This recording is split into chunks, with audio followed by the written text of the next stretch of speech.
In this video, we are going to show you how to construct an oven cabinet. There are two methods to construct an oven cabinet. First is using the clips and screws provided in the box, which we will show you in this video, and the second method is to use a pneumatic brad nailer and staple gun. Either method will provide the necessary strength and durability for building your cabinets. First construction method requires wood glue, rubber mallet, and a screwdriver. Second construction method requires wood glue, rubber mallet, pneumatic brad nailer with 1-inch 18-gauge brads, pneumatic staple gun with 1-inch 18-gauge staples, and a screwdriver. To start, remove all contents from the cabinet box. For the oven cabinet, it may be best to have another person help during the assembly. Start by placing the drawer box front face down on your working area. Place a bead of wood glue in all the female dovetail joints. Next, take a side panel and tap the dovetail joints together. If you are using a nailer, place a brad into the dovetail from the side. A brad nail can be placed in all dovetail joints, but do not place one in the area of the dado. Complete the other side the same way. Once the sides have been assembled, slide the bottom bore into the dado. Finally, install the back of the drawer box. If you are using a nailer, place a brad in the back panel of the drawer box down into the side panel. The drawer is now complete. Repeat these steps to complete the other drawers and place them off to the side. Next, install the hinges on the doors. Once complete, place them off to the side. Before starting the cabinet box construction, insert clips on the side panels. The side panels have 3 locations for clips. After installing the side panel clips, place panels off to the side. Now, moving on to the cabinet construction, place the face frame of the cabinet face down on your working area. The cabinet face frame has pre-drilled dados on all 4 sides to attach the cabinet panels. Now, locate your clips and using the silver flush mount screws, attach them to the face frame in the designated areas. Then, place a bead of wood glue in the 4 grooves of the face frame. Next, place a side panel with stained or painted side out. Ensure the side panel is flush with the bottom of the face frame and that the dados align. Now, use the clips that you pre-installed to attach the side panel to the face frame. If you are using a pneumatic staple gun to fasten the 2 pieces together, place a staple every 4 to 5 inches.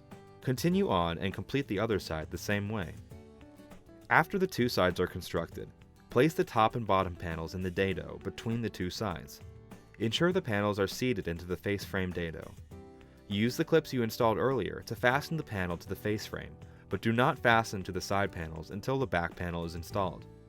If you are using a staple gun, fasten the bottom panel of the cabinet to the face frame.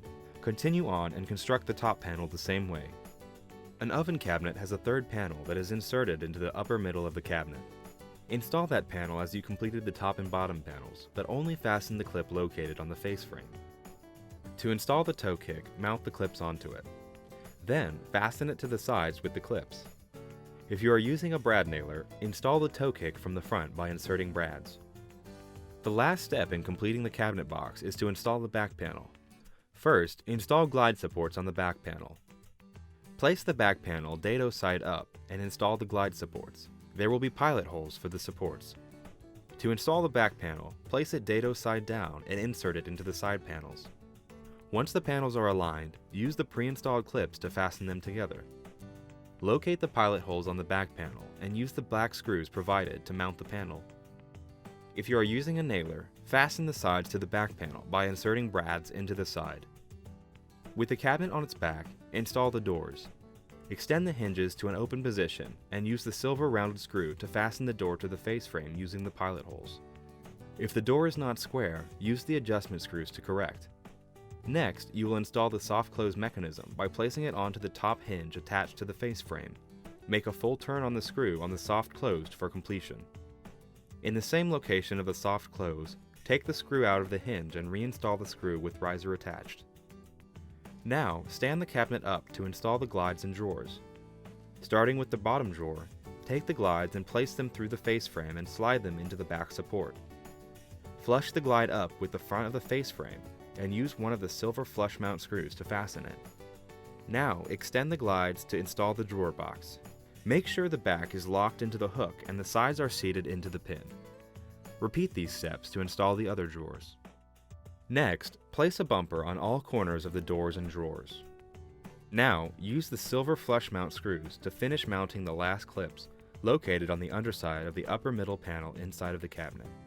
You will notice another shelf board available along with 2 support boards. These pieces will not be installed until the oven is ready for installation. Now the cabinet is complete and ready for installation. Clean the cabinet of any unwanted glue or debris.